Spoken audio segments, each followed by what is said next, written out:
ಮನುಷ್ಯ ರೂಪದಲ್ಲಿರೋ ಪ್ರಾಣಿ ಅಲ್ಲ, ಮನುಷ್ಯನೇ. ಸತ್ಯನಾಶ, ಮತ್ತೆ ಈ ಮುದುಕ ಬದ್ಕೊಂಡ್ಬಿಟ್ಟ. ಬಾ ಕೋಣೆ ಒಳಗಡೆ ಹೋಗೋಣ ಬಾ.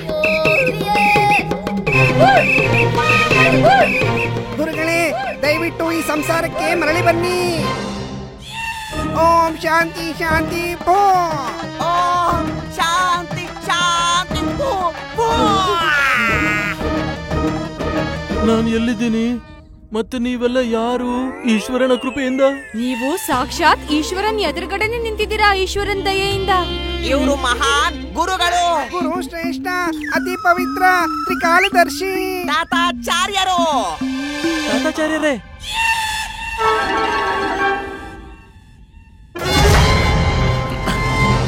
ಹಾ ಸರಿ ಸರಿ. ನಿನಗೆ ಎಷ್ಟು ಧೈರ್ಯ ಇರಬೇಕು ಈ ಪ್ರಾಣಿ ವೇಷ ಹಾಕೊಂಡು ನನ್ನ ಮುಂದೆ ಬರೋದಕ್ಕೆ? ಗುರುದೇವ, ಇದನ್ನ ನಾನು ನಿಮ್ಗೆ ಹೋಗು, ದೂರ ಆಗು. ಗುರುದೇವ, ನನ್ನ ಹೆಸರು ಗಂಗಾರಾವ್. ನಾನು ಗುಂಟೂರು ನಿವಾಸಿ. ಗುರುದೇವ, ನನ್ನ ಕ್ಷಮಿಸ್ಬಿಡಿ. ನನಗೆ ನಿದ್ರೆಯಲ್ಲಿ ಓಡಾಡೋಂತ ರೋಗ ಇದೆ. ಈಶ್ವರನ ಕೃಪೆಯಿಂದ. ನಿದ್ದೆಲ್ಲಿ ನಡೆಯೋ ಕಾಯಿಲೆ ಇದ್ರೆ ನಿನಗೆ ಬೇರೆ ಎಲ್ಲಾದ್ರೂ ಹೋಗಿ ಸಾಯ್ಬೇಕಾನೆ. ಇಲ್ಲಿಗೆ ಯಾಕೆ ಬಂದು ಸತ್ತಿದ್ಯಾ? ನಾನು ಗುಂಟೂರಿಂದ ಬಂದಿರೋದೇ ನಿಮ್ಮನ್ನ ಭೇಟಿ ಆಗ್ಬೇಕು ಅಂತ ಗುರುದೇವ. ಹಾ ಸರಿ ಸರಿ ಸರಿ ಸರಿ. ಅದು ಬೆಳಿಗ್ಗೆ ನಮ್ಮ ಭಕ್ತರನ್ನ ಭೇಟಿ ಮಾಡೋಂತ ಸಮಯ ಬರುತ್ತಲ್ಲ, ಆವಾಗ ಬನ್ನಿ. ಸಿಗ್ತೀನಿ. ಎಲ್ಲ ಗುರುದೇವರ ಇಚ್ಛೆ. ಆಮೇಲೆ ಕೇಳಿಲ್ಲ, ಬೆಳಿಗ್ಗೆವರೆಗೂ ಯಾಕೆ? ಈಗ್ಲೇ ಹೇಳು, ಏನಕ್ಕೆ ಬಂದಿದ್ಯಾ? ಗುರುದೇವ, ನನ್ನ ಹತ್ರ ಒಬ್ಬ ವ್ಯಕ್ತಿ ಬಡ್ಡಿಗೆ ಅಂತ ದುಡ್ಡು ತಗೊಂಡಿದ್ದ. ಆದ್ರೆ ಈಗ ಅವನು ಸ್ವರ್ಗವಾಸಿ ಆಗಿದ್ದಾನೆ. ಆದ್ರೆ ಈಗ ಅವ್ರ ಮನೆಯವರು ದುಡ್ಡಿನ ಬದಲಾಗಿ ಒಂದು ಅರಮನೆ ಕೊಟ್ಬಿಟ್ಟಿದ್ದಾರೆ. ಪೆದ್ದ ನನ್ನ ಮಗನೇ, ಅದ್ರಲ್ಲಿ ತೊಂದರೆ ಏನಿದೆ? ಹಣದ ಬದಲಾಗಿ ಬೇರೆ ಏನೋ ಸಿಕ್ಕಿದೆಯಲ್ಲ? ಇಲ್ಲ ಗುರುದೇವ, ನನಗ ಅರಮನೆ ಖಂಡಿತವಾಗ್ಲೂ ಬೇಡ. ಅದೊಂದು ಭೂತದ ಮನೆ. ಅಲ್ಲಿ ಒಂದು ಸತ್ತೋಗಿರೋ ಹೆಣ್ಣಿನ ಆತ್ಮ ಓಡಾಡ್ತಾ ಇರುತ್ತೆ.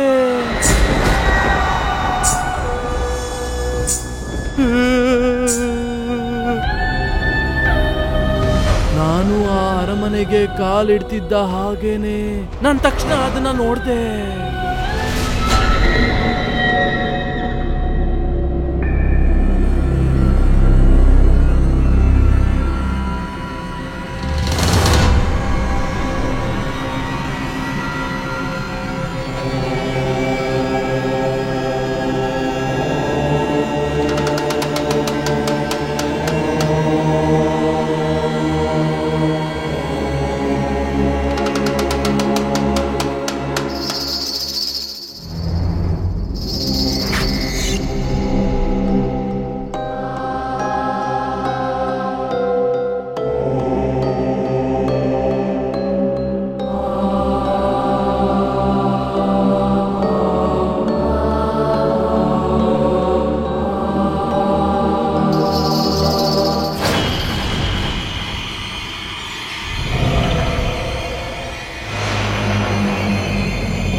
ನಾನಷ್ಟೇ ಏನ್ ಗುರುದೇವ, ಅಲ್ಲಿ ಬೇರೆ ಯಾರು ಹೋಗಿ ವಾಸಿಸಕ್ಕಾಗಲ್ಲ. ಶಿವ ಶಿವ ಶಿವ ಶಿವ ಶಿವ ಶಿವ ಶಿವ ಶಿವ ಶಿವ ಶಿವ ಶಿವ ಶಿವ. ಎಂತ ಮನಸ್ಸಿಗೆ ಭಯ ಹುಟ್ಟಿಸುವಂತ ಕತೆ ಹೇಳ್ತಿದ್ದಾನೆ ಇವನು. ಭೂತ ಪ್ರೇತ ಇದೆಲ್ಲ ಬರೀ ಕಲ್ಪನೆ ಅಷ್ಟೇ, ಗೊತ್ತಾ ನಿನ್ಗೆ? ನಾನು ಸತ್ಯ ಹೇಳ್ತಿದ್ದೀನಿ ಗುರುದೇವ, ಅಲ್ಲಿ ನಿಜವಾಗ್ಲೂ ಆತ್ಮ ಇದೆ ಗುರುಗಳೇ. ನಾನು ಸ್ವಯಂ ನನ್ನ ಕಣ್ಣಾರೆ ನೋಡಿದ್ದೀನಿ, ಈಶ್ವರನ ಕೃಪೆಯಿಂದ. ನನಗನ್ಸುತ್ತೆ ಇದು ನಿನಗೆ ಬರೀ ನಿದ್ದೆಲ್ ಓಡಾಡೋ ಕಾಯಿಲೆ ಮಾತ್ರ ಅಲ್ಲ, ನಿನ್ಗೆ ಈ ತಲೆಯಲ್ಲಿ ಏನೋ ಸಮಸ್ಯೆ ಆಗಿರ್ಬೇಕು ನಿನಗೆ. ನಮ್ಮನ್ನ ಭೇಟಿ ಮಾಡೋದಕ್ಕೆ ಮುಂಚೆ ಆ ಜಾಗದ ಬಗ್ಗೆ ಸರಿಯಾಗಿ ಹೇಳೋ. ಏನ್ ಹೇಳ್ದೆ? ಇಲ್ಲ ಸ್ವಾಮಿ, ನೀವಂತೂ ಇತ್ತೀಚೆಗೆ ಎಲ್ಲರ ಎದುರುಗಡೆ ಏನಾದ್ರೂ ಹೇಳ್ಬಿಡ್ತೀರಾ. ನಾನ್ ಹೇಳ್ತಾ ಇದ್ದಿದ್ದು ನಿಮ್ಮಿ ಭಕ್ತಂಗೆ. ಅಯ್ಯೋ, ಇಲ್ಲಿ ಕೇಳು, ಭಗವಂತನ ಹತ್ರ ಏನಾದ್ರೂ ಬೇಡ್ಕೋಬೇಕು ಅಂದ್ರೆ ಆಗ ದೇವರ ಉಪಸ್ಥಿತಿ ಸ್ವಲ್ಪ ಆದ್ರೂ ಬೇಕಲ್ವಾ? ನೀನು ಸೂರ್ಯೋದಯದ ಸಮಯಕ್ಕೆ ನಮ್ ಪ್ರಭು ನಾಮಸ್ಮರಣೆ ಮಾಡು, ನಿನ್ನ ಎಲ್ಲಾ ಸಮಸ್ಯೆಗಳು ಪರಿಹಾರ ಆಗ್ಬಿಡತ್ತೆ. ಎಲ್ಲ ಗುರುಮಾತೆಯವರ ಆಜ್ಞೆ. ಇದು ಕೂಡ ಮಾಡಿ ನೋಡೋಣ. ಸರಿ ಗುರುದೇವ, ನಾನೀಗ ಹೊರಡ್ತೀನಿ. ಹಾ ಸರಿ ಸರಿ, ಹೋಗು. ಆದ್ರೆ ನಿಮ್ ಹತ್ರ ಒಂದು ಅನಿರೋಧ ಇದೆ. ಹಾ ಹೇಳೋ. ದಯವಿಟ್ಟು ನೀವ್ ಒಂದ್ಸಲ ನನ್ನ ಬೆನ್ನನ್ನ ನೋಡಿ.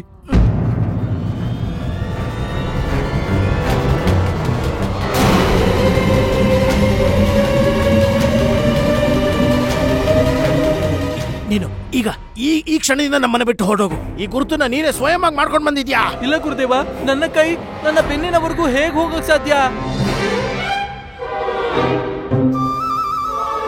ಮತ್ತೆ ಇರಬಹುದು ಬೇರೆ ಯಾರೋ ಬಂದು ನಿನಗೆ ಇದ್ರ ರೀತಿ ಗುರುತು ಮಾಡ್ಕೊಟ್ಟಿರ್ಬೇಕು. ಇಲ್ಲ ಗುರುದೇವ. ನೀನ್ ನನಗೇನೆ ಚಿಕ್ಕ ಪುಟ್ಟ ತಂತ್ರಗಳನ್ನ ಹೇಳ್ಕೊಡಕ್ ಬರ್ತಿದ್ಯಾ? ಹೋಗೋ ಈ ಕೂಡ್ಲೆ ನಮ್ಮ ಮನೆಯಿಂದ ನೀನು. ಎಲ್ಲ ಗುರುದೇವರ ಆಜ್ಞೆ. ಆದ್ರೆ ಈ ಹುಡುಗರನ್ನಾದ್ರೂ ಸ್ವೀಕಾರ ಮಾಡೋದಲ್ಲ. ಹೋಗಲಿಂದ ಮೂರ್ಖ ನನ್ನ ಮಗ. ಈಶ್ವರನ ಕೃಪೆಯಿಂದ ನಮ್ಮ ಮನೆಗೆ ಬಂದಿದ್ದಾನೆ. ಅದು ಅಲ್ಲದೆ ತಥಾಚಾರ್ಯನ ಈ ಮಂದಿರದಂತ ಮನೆಯಲ್ಲಿ ಭೂತ ಪ್ರೇತಗಳ ಬಗ್ಗೆ ಮಾತಾಡ್ತಾರೆ. ಖಂಡಿತ ಮೂರ್ಖಾನೇ ಇವನು. ಇಲ್ದಿದ್ರೆ ನಮ್ಮ ಗುರುಗಳ ಹತ್ರ ಯಾಕೆ ಬರ್ತಿದ್ದ? ಪಂಡಿತ ರಾಮಕೃಷ್ಣನ ಹತ್ರ ಹೋಗ್ತಿದ್ದ. ಆ ಪಂಡಿತ ರಾಮ ಎಷ್ಟು ದೊಡ್ಡ ರಾಕ್ಷಸನನ್ನ ನಡೆದಾಡುವ ನರಪಿಶಾಚಿ ನಮ್ಮ ಗುರುಗಳನ್ನೇ ಸರಿ ಮಾಡಿಬಿಟ್ಟ. ಆ ನರ್ತಕಿ ಚಿಕ್ಕ ಆತ್ಮ ಏನ್ ಮಾಡ್ಕೊಳತ್ತೆ? ಮನೆ ಹೋಗ ಆ ವ್ಯಕ್ತಿ ನಿಲ್ಸೋ. ಮತ್ತು ಅವನಿಗೆ ಹೇಳು, ನಾಳೆ ಬೆಳಿಗ್ಗೆ ದರ್ಬಾರಿಗೆ ಬರೋದಕ್ಕೆ ನಾವು ಅವನಿಗೆ ಸಹಾಯವನ್ನ ಖಂಡಿತ ಮಾಡೋಣ. ಅಪ್ಪಣೆ ಗುರುಗಳೇ.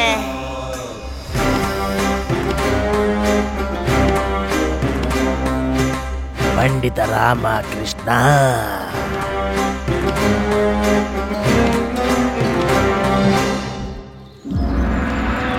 ಮಂತ್ರಿಗಳೇ, ಸಭೆಯನ್ನು ಪ್ರಾರಂಭಿಸಿ. ಮಧ್ಯದಲ್ಲಿ ಮಾತಾಡ್ತಿರೋದಕ್ಕೆ ಕ್ಷಮೆ ಕೇಳ್ತೀನಿ ಮಹಾರಾಜರೇ. ಆದ್ರೆ ಒಂದು ಅತ್ಯಂತ ಅವಶ್ಯಕವಾದಂತ ಒಂದು ವಿಚಾರದ ಬಗ್ಗೆ ಮಹಾರಾಜರ ಗಮನವನ್ನ ಸೆಳೆಯೋದಕ್ಕೆ ಪ್ರಯತ್ನ. ಆಚಾರ್ಯರೇ, ನಮ್ಮ ಧ್ಯಾನವು ಸದಾ ನೀವು ಏನು ಹೇಳುತ್ತೀರೋ ಅದರ ಬಗ್ಗೆಯೇ ಇರುತ್ತದೆ. ಬಹಳ ಸಂತೋಷ, ಬಹಳ ಸಂತೋಷ ಮಹಾರಾಜರೇ. ಮಹಾರಾಜ, ಇವನು ಗಂಗಾರಾವ್ ಅಂತ ಗುಂಟೂರಿನಿಂದ ಬಂದಿದ್ದಾನೆ. ಇವನ ಸಮಸ್ಯೆ ಒಂಥರ ಜಟಿಲವಾಗಿದೆ. ಅದಕ್ಕೆ ನಾನು ಇವನನ್ನ ನಿಮ್ಮ ಸಮಕ್ಷಮಕ್ಕೆ ಕರ್ಕೊಂಡು ಬಂದಿದ್ದೀನಿ. ಬಾ ಗಂಗಾರಾವ್, ಸ್ವಯಂ ಮಹಾರಾಜರೇ ನಿನ್ನ ಸಮಸ್ಯೆಗೆ ಪರಿಹಾರವನ್ನು ಕೊಡ್ತಾರೆ.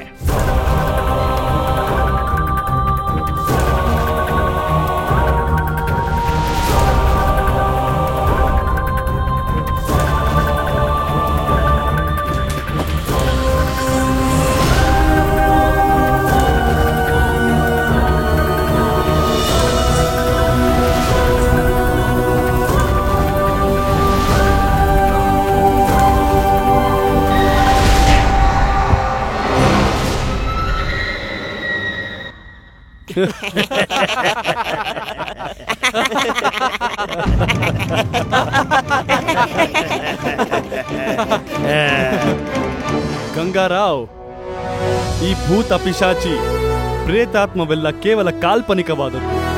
ಈ ರೀತಿ ಏನು ಇರುವುದಿಲ್ಲ. ಇದು ಕೇವಲ ಭ್ರಮೆ ಮಾತ್ರ, ನಿಮ್ಮ ಮನಸ್ಸಿನದ್ದು.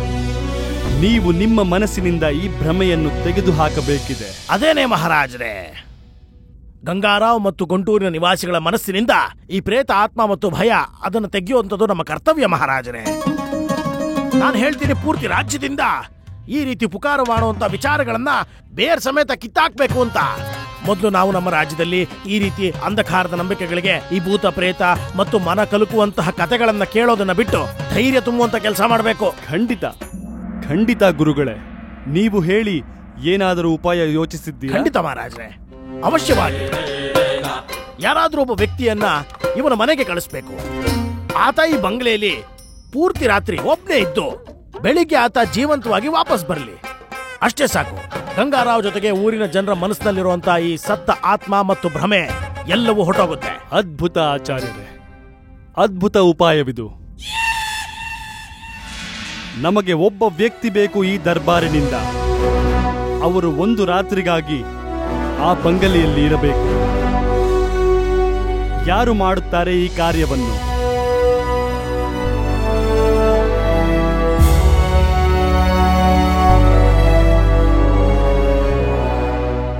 ಆಚಾರ್ಯರೇ, ಮಹಾರಾಜ, ನೀವೇ ಹೇಳಿ, ನಿಮ್ಮ ಪ್ರಕಾರ ಯಾರು ಆ ಯೋಗ್ಯ ವ್ಯಕ್ತಿ ನಮ್ಮ ದರ್ಬಾರಿನಲ್ಲಿ? ಮಹಾರಾಜರೇ, ಈ ಕಾರ್ಯವನ್ನು ಮಾಡೋದಕ್ಕೆ ಕೇವಲ ಒಬ್ಬನೇ ವ್ಯಕ್ತಿ ಇರೋದು ನಮ್ಮ ದರ್ಬಾರ್ನಲ್ಲಿ. ಯಾಕಂದ್ರೆ ಅವನಿಗಿಂತ ಬುದ್ಧಿವಂತ, ಚತುರ ಮತ್ತು ಚಾಣಾಕ್ಯ ಬೇರೆ ಯಾರು ಇರ್ಲಿಕ್ಕೆ ಸಾಧ್ಯನೇ ಇಲ್ಲ. ಮತ್ತೆ ಅದು ನಮ್ಮ ವಿಶೇಷ ಸಲಹೆಗಾರ ಮಹೋದಯ ಪಂಡಿತ ರಾಮಕೃಷ್ಣ.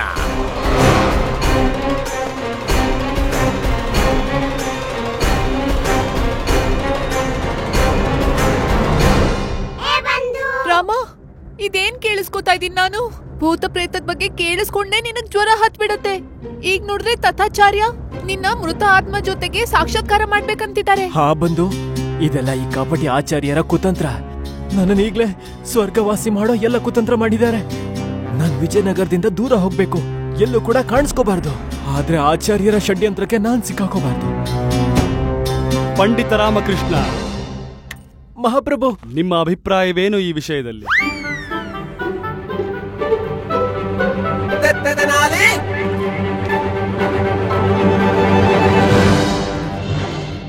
ಮಹಾಪ್ರಭು, ಈ ಭೂತ ಪ್ರೇತ ಇದೆಲ್ಲ ಜನಗಳ ಕಲ್ಪನೆಯ ಮಾತು. ಮತ್ತೆ ಈ ಜನಗಳ ಅಂಧವಿಶ್ವಾಸನೂ ಕೂಡ. ಯಾವ ತರ ವಜ್ರನ ಕತ್ತರಿಸುತ್ತೋ ಅದೇ ತರ ಈ ಭೂತ ಅನ್ನೋ ಮಾತು ಅಂಧಕಾರನ ಮುಚ್ಚೋ ತಂತ್ರ. ಮಹಾಪ್ರಭು, ಯಾವ ತರದ ವ್ಯಕ್ತಿ ಅಂದ್ರೆ ಯಾರು ಜನರಿಗೆ ಗೊತ್ತಿರ್ತಾರೋ, ಜನರನ್ನ ಯಾರು ಚೆನ್ನಾಗಿ ತಿಳ್ಕೊಂಡಿರ್ತಾರೋ, ಜನರಿಗೆ ಅವ್ರ ಮೇಲೆ ಪೂರ್ಣ ವಿಶ್ವಾಸ ಇರೋರು, ಅವರೇ ಇದಕ್ಕೆಲ್ಲ ಉತ್ತರ ಕೊಡ್ಬೇಕು. ಮಹಾಪ್ರಭು. ಪಂಡಿತ ರಾಮಕೃಷ್ಣ, ನೀವು ಹೇಳಿದ್ದನ್ನು ಒಪ್ಪುತ್ತೇವೆ. ಆಚಾರ್ಯರೇ, ಮಹಾರಾಜೇ, ಈಗಾಗಲೇ ಪಂಡಿತ ರಾಮಕೃಷ್ಣ ನಮ್ಮ ಪ್ರಜೆಗಳನ್ನು ಅಷ್ಟಾಗಿ ಪರಿಚಯ ಮಾಡಿಕೊಂಡಿಲ್ಲ. ನಮಗ್ ಗೊತ್ತಿದೆ. ಒಬ್ಬ ಮಹಾನ್ ವಿದ್ವಾನ್, ಒಬ್ಬ ಗೌರವಾನ್ವಿತ ವ್ಯಕ್ತಿ, ಅವರಿಗೆ ಪ್ರಜೆಗಳ ಒಳ್ಳೆ ಪರಿಚಯ ಕೂಡ ಇದ್ದರೆ, ಹಾಗೂ ನಮ್ಮ ಪ್ರಜೆಗಳಿಗೆ ಅವರ ಮೇಲೆ ಭರವಸೆಯೂ ಇದ್ದರೆ, ಅಂತಹ ಒಬ್ಬ ವ್ಯಕ್ತಿ ಅಲ್ಲಿಗೆ ಹೋಗಿ ಒಂದು ರಾತ್ರಿಯನ್ನು ಕಳೆದರೆ ಈ ಸಮಸ್ಯೆಗೆ ಖಂಡಿತವಾಗಿಯೂ ಪರಿಹಾರ ಸಿಗುತ್ತದೆ. ಮಹಾರಾಜ್ರೆ, ನಿಮ್ಮ ದೃಷ್ಟಿಯಲ್ಲಿ ಅಂತ ವ್ಯಕ್ತಿ ಯಾರಿದ್ದಾರೆ? ನೀವೇ ಆಚಾರ್ಯ. ಸರಿ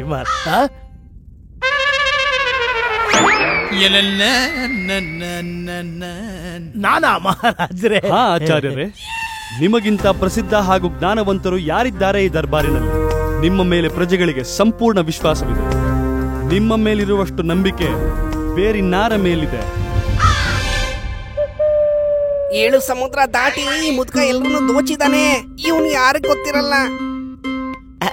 ಉಲ್ಟಾ ತಿರುಗ್ಬಿತ್ತು. ಈಗ ನೋಡು, ರಾಮನಿಗೆ ಗುಂಡಿ ತೋಡಿ ಆ ಗುಂಡಿಲಿ ಇವನೇ ಹೋಗ್ಬಿದ್ದ. ಆಚಾರ್ಯರೇ, ನಮಗೆ ವಿಶ್ವಾಸವಿದೆ. ಒಂದು ವೇಳೆ ನೀವು ಒಂದು ರಾತ್ರಿ ಆ ಬಂಗಲಿಯಲ್ಲಿ ಉಳಿದುಕೊಂಡರೆ ನಮ್ಮ ಪ್ರಜೆಗಳ ಮೇಲೆ ಅದರಿಂದ ಭಾರಿ ಪ್ರಭಾವ ಬೀರುತ್ತದೆ. ಹಾಗೂ ಬಹುಶಃ ನಮ್ಮ ಪ್ರಜೆಗಳು ಈ ಮೂಢನಂಬಿಕೆಯಿಂದ ಶಾಶ್ವತವಾಗಿ ಮುಕ್ತಿ ಹೊಂದುತ್ತಾರೆ. ಆದ್ರೆ ಮಹಾರಾಜ್ರೆ, ನಾನು ಒಂದು ವೇಳೆ ಅಲ್ಲಿಗೆ ಹೊರಟೋದ್ರೆ ದರ್ಬಾರಿನ ಕತೆ ಏನು? ಮತ್ತೆ ನಾವು ಮಾಡ್ತಿರೋದು ಅನುಷ್ಠಾನದ ಕತೆ ಏನು ಅಂತ? ಆಚಾರ್ಯರೇ, ನಿಮ್ ಜೀವನ ನಿಮ್ದಲ್ಲ. ಅಲ್ಲ, ನಮ್ಮ ಜೀವನ ನಮ್ದಲ್ದೆ ಹೋದ್ರೆ ಇನ್ಯಾರ್ದಾಗಿರುತ್ತೆ ಹೇಳಿ? ಮಹಾಪ್ರಭು, ಆಚಾರ್ಯರೆಷ್ಟು ಮುಗ್ಧರಲ್ವಾ? ನಮ್ಮೆಲ್ಲರಿಗಿಂತ, ಈ ರಾಜ್ಯಕ್ಕಿಂತ, ಈ ಮಹಾರಾಜರಿಗಿಂತ ನಿಮ್ಮಂತ ಮಹಾನ್ ಪಂಡಿತರು ನೀವೇ ತಾನೇ ಇರೋದು. ಹೌದು, ಇದ್ದೀನಿ. ನೀವ್ ಇಡೀ ರಾಜ್ಯಕ್ಕೋಸ್ಕರ ತಾನೇ ಇರೋದು. ಹೌದು. ನಿಮ್ಮಂತ ಮಹಾನ್ ಜ್ಞಾನಿ, ಪಂಡಿತರು, ಮಹಾನ್ ವಿದ್ವಾಂಸರು ಯಾರಿದ್ದಾರೆ ಹೇಳಿ? ಹೌದು, ಯಾರು ಇಲ್ಲ. ನೀವೇ ನಿಜವಾದ ಬುದ್ಧಿವಂತರು. ಹೌದು, ಅದಂತೂ ಖಂಡಿತ. ಇಷ್ಟೆಲ್ಲ ಇದ್ಮೇಲೆ ನೀವ್ ಅಲ್ಲಿಗೆ ಹೋಗ್ಲೇಬೇಕಲ್ವಾ? ಖಂಡಿತ ಹೋಗ್ಲೇಬೇಕಾಗಾದ್ರೆ. ಅಯ್ಯೋ,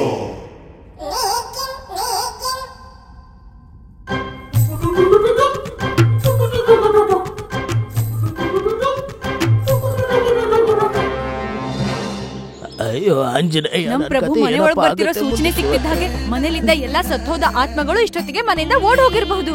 ಬಲಿ ಕೊಡಕ್ ಮುಂಚೆ ಯಾವ್ದಾದ್ರು ಪ್ರಾಣಿನ ಆರ್ತಿ ಎತ್ತಾರಲ್ಲ, ಹಾಗೆ ಕಾಣಿಸ್ತಾ ಇದೆ. ನನ್ಗೇನ್ ಅನಿಸ್ತಾ ಇದೆ ಅಂದ್ರೆ ಈ ಮುದುಕನ ಪಾಪದ ಕೊಡ ತುಂಬ ಹೋಗಿದೆ ಅಂತ. ಹೋಗಿ ಪ್ರಭು, ಅರಮನೆಯಲ್ಲಿರೋ ಎಲ್ಲಾ ಪ್ರೇತಾತ್ಮ, ಭೂತಾತ್ಮ, ಮೃತ ಆತ್ಮಗಳಿಗೆ ನಿಮ್ಮ ದರ್ಶನ ಕೊಡಿ, ಅವರ ಜನ್ಮನ ಪಾವನ ಮಾಡಿ. ಹೋಗಿ ಪ್ರಭು, ಇನ್ನು ವಿಳಂಬ ಮಾಡಬೇಡಿ. ಹೋಗಿ ಗುರುಗಳೇ, ಪ್ರಸ್ಥಾನ ಮಾಡಿ. ಗುರು ತಾತಾಚಾರ್ಯರು ಅಮರರಾಗಲಿ, ಗುರು ತಾತಾಚಾರ್ಯರು ಅಮರರಾಗಲಿ, ತಾತಾಚಾರ್ಯರು ಅಮರರಾಗಲಿ. ಬಾಯ್ ಮುಚ್ಚರ ಮೂರ್ಖರ, ಬಾಯ್ ಮುಚ್ಚೆ. ಇದೆಲ್ಲ ತೀರೋಗಿರುವಂತ ವ್ಯಕ್ತಿಗಳಿಗೆ ಹೇಳೋದು ಕಣ್ರೋ. ನಾನಿನ್ನು ಬದುಕಿದೀನ್ರೋ. ಎಷ್ಟು ಸಮಯ ಗುರುಗಳೇ?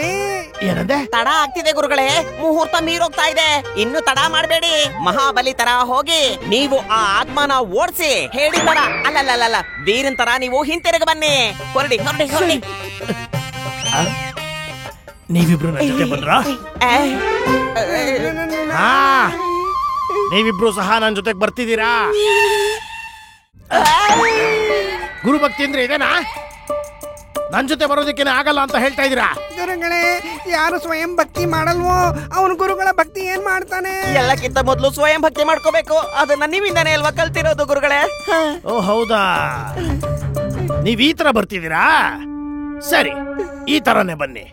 ನಾನು ಕೊತ್ವಾಲನಿಗೆ ಹೇಳಿ ನಿಮ್ಮಿಬ್ಬರನ್ನು ಕತ್ಲೆ ಕೋಣೆಗೆ ಹಾಕ್ಸ್ಬಿಡ್ತೀನಿ. ಅಲ್ಲೇ ಬಿದ್ದು ಸಾಯ್ರಿ, ಮತ್ತೆ ಸಾವುಗೋಸ್ಕರ ಕಾಯ್ತಾ ಇದೆ. ಗುರುಗಳೇ,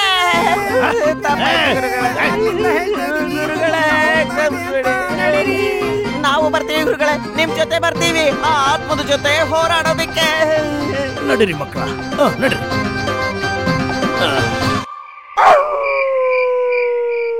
ಅಮ್ಮ, ನೆನ್ನೆ ಅಲ್ದ ಕತೆ ಪುಲ್ತೆ ಮಾದು. ಅವ್ರು ಕೇಳ್ತಿದ್ದಾರೆ ನೆನ್ನೆ ಎಲ್ಲಿವರೆಗೂ ಕತೆ ಹೇಳಿದ್ರು ಅಂತ. ಮೃತ ಆತ್ಮ ಅಂತ ಹೇಳೋ ಹಾಗಿಲ್ಲ, ಹಾಗೆ ಹೆದರ್ಕೊಂಡ್ಬಿಡ್ತೀಯ.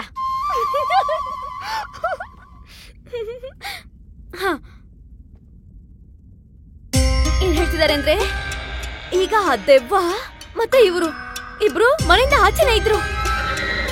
ಆ ದೆವ್ವ ಅದ್ರ ದೊಡ್ಡ ದೊಡ್ಡ ಕಣ್ಗಳಿಂದ ಇವ್ರನ್ನ ತುಡ್ಗುಟ್ಕೊಂಡ್ ನೋಡ್ತಾ ಇತ್ತಂತೆ. ಅದ್ರ ದೊಡ್ಡ ದೊಡ್ಡ ಹಲ್ಲು ಚಂದ್ರನ್ ಬೆಳಕಲ್ಲಿ ಹೊಳಿತಾ ಇತ್ತಂತೆ. ಆ ದೆವ್ವ ಎತ್ತಿನ ರೂಪ ಧಾರಣೆ ಮಾಡ್ಬಿಡ್ತು. ಅದು ಅದ್ರ ಮುಂದಿನ 2 ಕಾಲ್ಗಳನ್ನು ಹೀಗೆ ಮೇಲೆ ಕೆತ್ಬಿಡ್ತು. ಅದಾದ್ಮೇಲೆ ಇವ್ರಿಗೆ ಭಯ ಆಯ್ತಂತೆ. ಒಂದ್ಸಲ ಈ ಕಡೆ ಗುಮ್ಮಿದ್ರೆ ಇನ್ನೊಂದ್ಸಲ ಈ ಕಡೆ ಗುಮ್ತಾ ಇತ್ತಂತೆ. ಇವ್ರ ಹಿಂದೆನೆ ಬರ್ತಾ ಇತ್ತಂತೆ. ಅವ್ರಿಗೇನು ತೋಚ್ಲೇ ಇಲ್ವಂತೆ.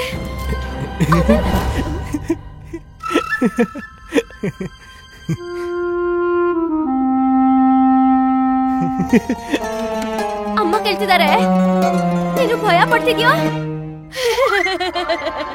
ಇಲ್ಲ ನಗ್ತಾ ಇದೆಯೋ? ಪರಿಸ್ಥಿತಿ ಹಾಗೆ ಇದೆ ಅಮ್ಮ. ಹೆದರಿಕೆನೂ ಆಗ್ತಿದೆ, ನಗುನೂ ಬರ್ತಿದೆ. ನೀನ್ ಹೇಳಿದ ಕತೆ ಕೇಳಿ ಹೆದರಿಕೆ ಆಗ್ತಿದೆ, ಆಚಾರ್ಯರ ಕತೆ ನೋಡಿ ನಗು ಬರ್ತಿದೆ. ಗೊತ್ತಾಗ್ತಿಲ್ಲ ಆಚಾರ್ಯರಿಗೆ ಏನೇನಾಗುತ್ತೋ ಅಂತ.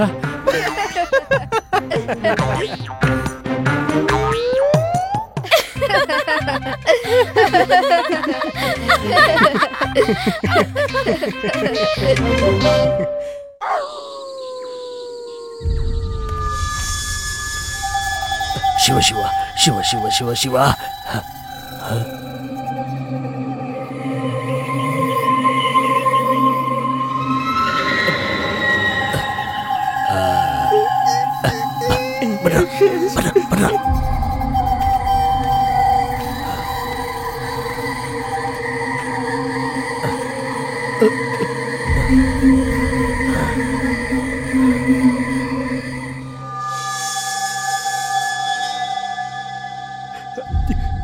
ನಿಮ್ಗೇನನ್ಸುತ್ತೆ? ಇದು ಇದು ಇದೇ ದೊಡ್ಡ ದೆವ್ವದ ಮನೆನಾ? ನಾವಿಲ್ಲಿ ಬಾಗ್ಲತ್ರ ಬಂದ್ ಕೂಡ್ಲೆ ಆ ಸತ್ತಿರೋ ಆತ್ಮ ನಮ್ಮನ್ನ ಸ್ವಾಗತ ಮಾಡೋದಕ್ಕೆ ಬಾಗಿಲು ತೆಗೆಯುತ್ತ.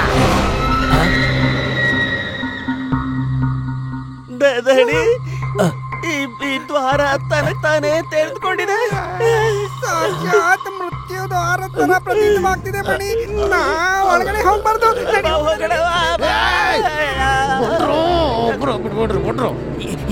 ಇದು ಭ್ರಮೆ. ಬಾಗ್ಲು ಮೊದ್ಲೇ ತೆಗ್ದಿತ್ತು ಕಣ್ರ. ಗಾಳಿ ಬಂದು ಇನ್ನಷ್ಟು ತೆಗಿತ್ತು ಅಷ್ಟೇ. ಏನೂ ಆಗಲ್ಲ, ಆತರ ಏನೂ ಆಗಲ್ಲ, ಏನೂ ಆಗಲ್ಲ. ಏನೇ ಆದ್ರೂ ಗುರುಗಳೇ, ನಾ ಒಳಗಡೆ ಹೋಗ್ತಿಲ್ಲ. ನನಗೆ ನಿಲ್ ಬರಕ್ ಇಷ್ಟನೇನ್ರು. ಏನ್ ಮಾಡ್ಲಿ, ಹೇಗಾದ್ರೂ ಮಾಡಿ ಇದೊಂದು ರಾತ್ರಿ ಈ ಹವೇಲಿಯಲ್ಲಿ ಕಳೆಯುವಂಥದ್ದು ಅವಶ್ಯಕವಾಗಿದೆ. ಆಗ್ಲೇ ಪಂಡಿತರಿಗೆ ತಕ್ಕ ಶಾಸ್ತಿ ಆಗೋದು, ಮತ್ತೆ ನಾವು ಗೆದ್ದಂಗಾಗತ್ತೆ. ನಡೀರ ಒಳಗೆ. ಹಾ ನಡೀರಿ.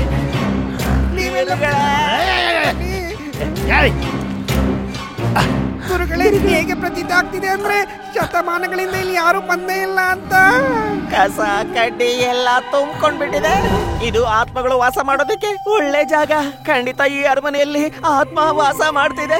ನಾವು ಹೋಗ್ಬಿಡೋಣ ಗುರುಗಳೇ, ಇನ್ನೂ ಸಮಯ ಇದೆ. ಹೋಗ್ಬಿಡೋಣ ಬನ್ನಿ ಗುರುಗಳೇ.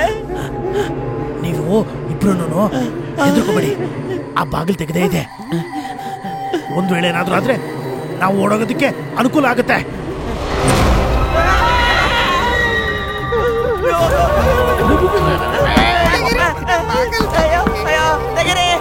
ಅಯ್ಯೋ ಗುರುಗಳೇ, ತೆಗಿತಾ ಇಲ್ಲ.